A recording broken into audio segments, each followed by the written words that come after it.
Are you serious? Are you actually serious? Folks, I've said this many, many times. Those of you who have been watching me over the last 4 years on YouTube or my live shows have heard me preach over to 30 years of ministry. I've said this. Whatever's going on in the spiritual world many times manifests in the physical.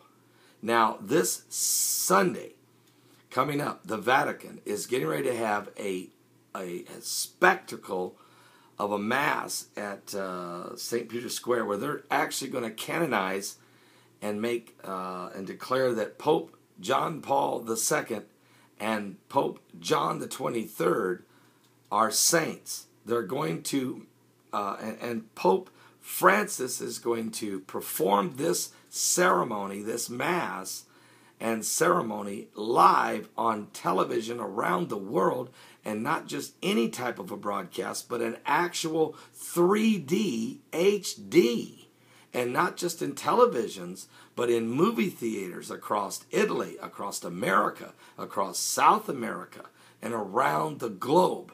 The first ever 3D broadcast by the Vatican of a mass. There will be hundreds of thousands of people there. Even the former Pope Benedict will show up in attendance. An unbelievable spectacle. And I've been just saying, I don't understand it.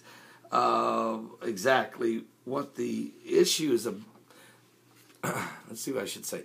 I understand what they're doing as far as trying to, the ceremony. What I don't understand is why the 3D, why the Hollywood type presentation.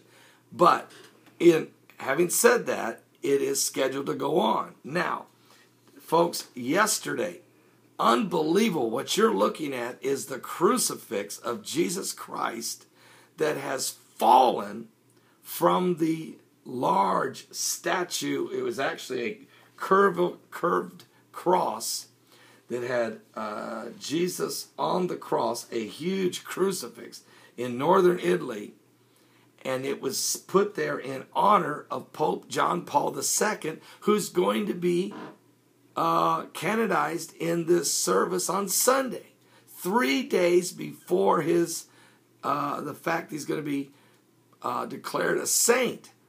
3 days before the ceremony, this 100-foot high crucifix that had been erected to commemorate the visit of John Paul II to the region back in 1998, actually fell.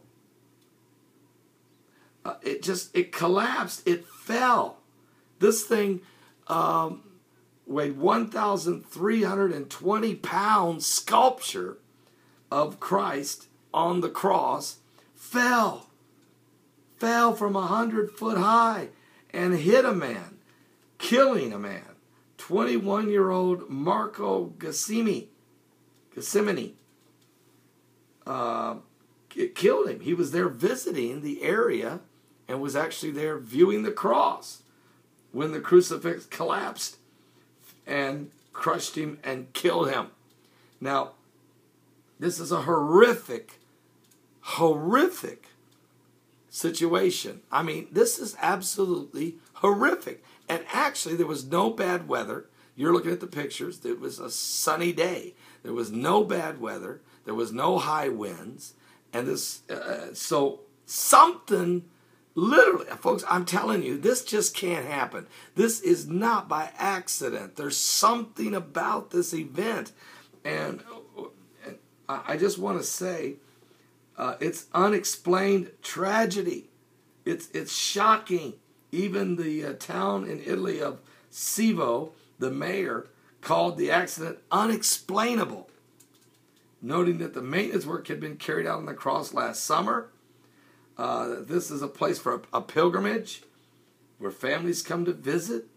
We never imagined anything like this happening ever, and certainly not on just before the canonization of Pope John Paul II.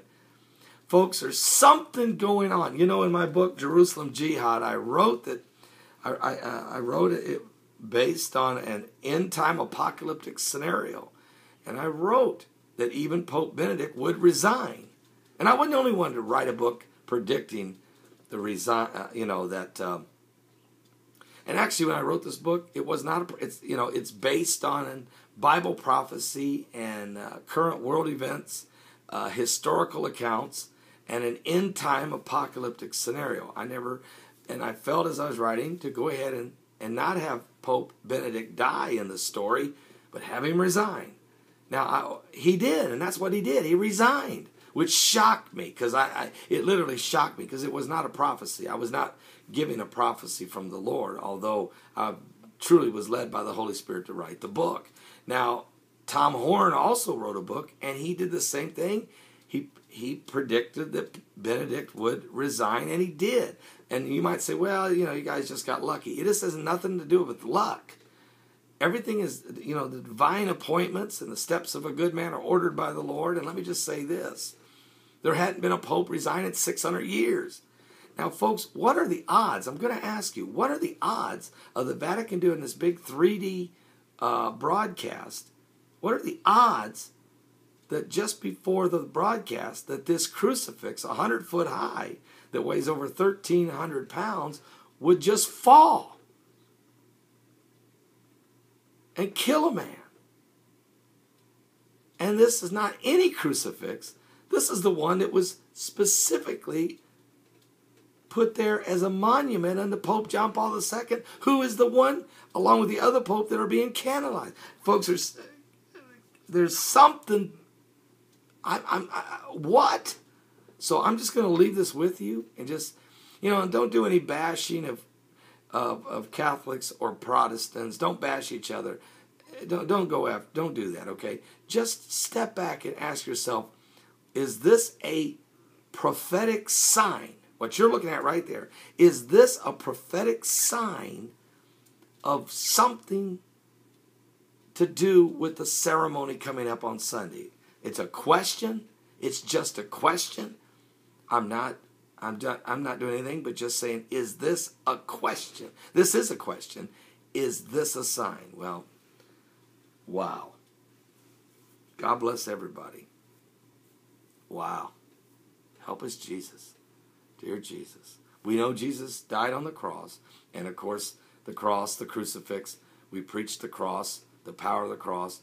And we know it represents the suffering of Christ. We know that's not Jesus. We know that it is just a memorial to his suffering.